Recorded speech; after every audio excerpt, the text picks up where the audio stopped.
Hey guys, welcome to Tech is Guru. Today we'll be learning how to clear all chat history on WhatsApp, and now let's dive right in.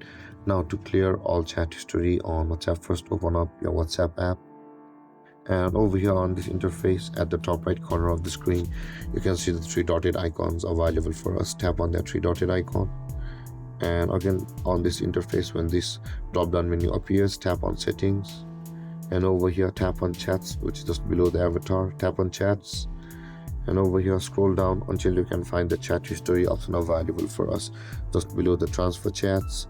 Tap on chat history, and over here you'll find the clear all chats option available for us. Tap on clear all chats, and this kind of menu will appear where you will be able to also delete media received in chats from the device gallery and delete stored messages as well. And after that, tap on the clear chats button over here, and all of your chats on WhatsApp will be cleared. And then guys, this is how to clear all chat history on WhatsApp. And if you have any confusions or questions regarding the topic, feel free to comment in the comment section below, and don't forget to like, subscribe and hit that bell icon for more videos. Thank you for watching guys. Peace.